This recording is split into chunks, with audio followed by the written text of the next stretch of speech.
I remember when I was in my early 30s, I was single, and I was talking to a friend who had gotten married several years before then.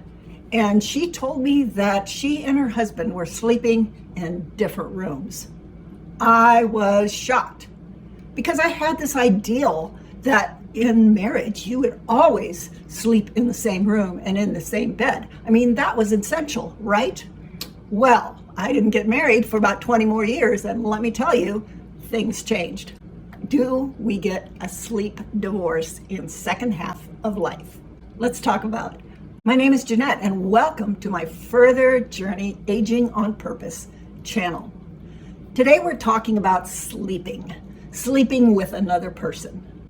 In the 20 years following that discussion with my friend, I heard many of my friends say, "Oh, I could not sleep unless I was cuddled right up next to my husband. That's the way we always sleep." And I thought, "Oh, that's so sweet. That's so nice. I hope that could happen to me someday." When I did get married at 51, I was used to sleeping alone. And I was a little bit of a light sleeper because I lived alone. And so I was always kind of on edge of any night noises that were unfamiliar. So I slept well, but I slept lightly. When I got married, I loved sleeping beside my husband. I loved going to sleep beside him. I loved waking up in the morning with him beside me. But what happened between going to sleep and waking up was another story. I was used to having the whole bed, so I would toss and turn a lot. I'm a side sleeper, so I'd sleep on my right side, and then I'd turn over and sleep on my left side. And I was always conscious that I might be waking up my husband. And so I didn't toss and turn freely. I kind of woke up and tossed carefully, woke up and tossed carefully. So that interrupted my sleep.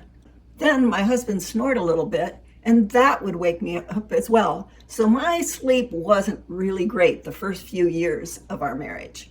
But we were newly married. I was not ready for a sleep divorce.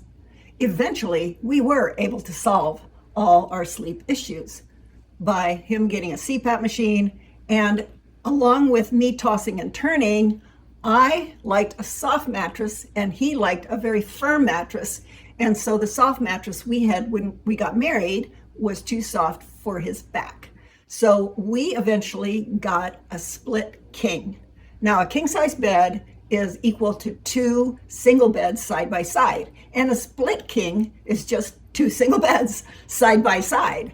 And he was able to get a nice firm mattress that worked for his back. And I was able to get a nice soft mattress that worked for my hips and my tossing and turning. Now we can still sleep beside each other, but we each have our own mattress and we sleep quite well. Especially in second half of life, I hear of more couples who are saying, "Yeah, we sleep in different rooms now."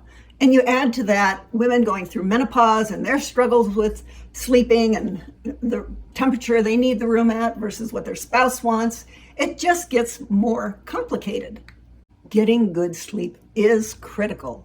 If you are committed to sleeping in the same room and you're having some of these challenges of each of you getting good rest, find some solutions. We worked at it for years till we found something that worked. But if you have the bandwidth to say, "You know what, for our situation, it's just easier if we sleep in different rooms," that's okay. I'm giving you permission to get a sleep divorce. I hope you get some good rest tonight, and whatever you do, don't let it destroy your marriage.